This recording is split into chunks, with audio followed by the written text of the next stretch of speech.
ವ್ಯವಸ್ಥೆ ಕೊಂಡದ ಅವರೆಲ್ಲ ಅಮೇರಿಕಾದ ಜೊತೆಗೆ ಸಂಪರ್ಕ ಮಾಡಿಕೊಂಡಿದ್ದಾರೆ. ಅಮೇರಿಕಾ ಬಿಟ್ಟಪ್ಪ ದೂರ ಸರಿತ ಅವ್ರಿಗೂ ಲಾಸ್ ಆಗ್ತದೆ ಆರ್ಥಿಕವಾಗಿ. ಅವ್ರ ಕಂಬಳಿ ಅಮೇರಿಕಾದ ತಳದಲ್ಲದ ಅವ್ರು ಬುಡದಲ್ಲದ ಅಂತ ತಿಳಿಸಿಕೊಂಡದ. ಅದಕ್ಕೆ ಅವ್ರು ಹೇಗಾರು ತಗೋಬೇಕು ಮಾಡಬೇಕು ಅವ್ರ ಲಾಭಕ್ಕೆ ಗುದ್ದಾಡ್ತಾ ಇದ್ದಾರೆ. ಅದು ಅನಿವಾರ್ಯವಾಗಿ ನಮ್ಮ ಮೋದಿಯವರು ಪ್ರಶ್ನೆ ಬರ್ತಾಯಿದೆ. ಈ ಒಂದು ದಿಶೆಯಲ್ಲಿ ತೈಲವನ್ನು ನೀವು ಸ್ಥಗಿತ ಮಾಡಬೇಕು ಅಂತ ಅವ್ರು ಹೇಳ್ತಾ ಇದ್ದಾರೆ. ಅದಕ್ಕೆ ಇವ್ರು ಮೌನ ಆಗಿದ್ದಾರೆ. ಮೌನಂ ಸಮ್ಮತಿ ಲಕ್ಷಣಂ. ಈಗಾಗಲೇ ಅವ್ರು ಹೇಳ್ತಾಯಿದ್ರು, ಟ್ರಂಪ್ ಅವರು ಒಪ್ಕೊಂಡಿದ್ದಾರೆ, ಮೋದಿಯವರು. ಈ ಹಿಂದೂ ಹೇಳಿದರು, ಈಗೂ ಅಂತ ಇದ್ದಾರೆ ಅವ್ರು, ಪಾಕಿಸ್ತಾನದ ಯುದ್ಧ ಹಿಂದೆ ಸರಿದ ನಮ್ಮಿಂದ ಅಂತೇಳಿ ಈಗ ಇದನ್ನು ಹೇಳ್ತಾ ಇದ್ದಾರೆ.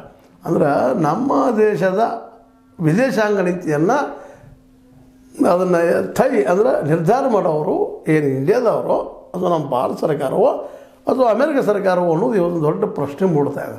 ಅದೇನೋ ಆಗಲಿ, ತೈಲ ಮಾತ್ರ ಈ ವರ್ಷಾಂತದಲ್ಲೇ ಏನೋ ಭಾರತ ಬಂದ್ ಮಾಡೋದೇನೋ ಮಾತು ಕೊಟ್ಟಿರ್ಬೋದು, ಏನೋ ಒಪ್ಪಿರ್ಬೋದು.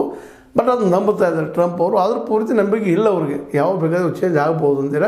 ಯಾಕಂದ್ರೆ ಈಗಾಗಲೇ ಭಾರತನು ಹೊಸ ಗೆಳೆತನಗಳನ್ನ ಹೊಸ ಒಂದು ಬಲಿಷ್ಠ ದೇಶಗಳ ಜೊತೆಗೆ ಸಂಪರ್ಕವನ್ನು ಮಾಡಲಿಕ್ಕೆ ಶುರು ಮಾಡಿದ. ಜೊತೆಗೆ ಅಮೇರಿಕಾ ದೋಸ್ತಿ ಎಷ್ಟಾದ ಇಟ್ಕೊಂಡು ನಮ್ಮದೇ ಆದ ಒಂದು ಹೊಸ ಮೈತ್ರಿಕೂಟವನ್ನು ಮಾಡ್ಕೊಳ್ಳೋ ದಿಶೆಯಲ್ಲೂ ಹೆಜ್ಜೆ ಆಗ್ತಾಯಿದೆ.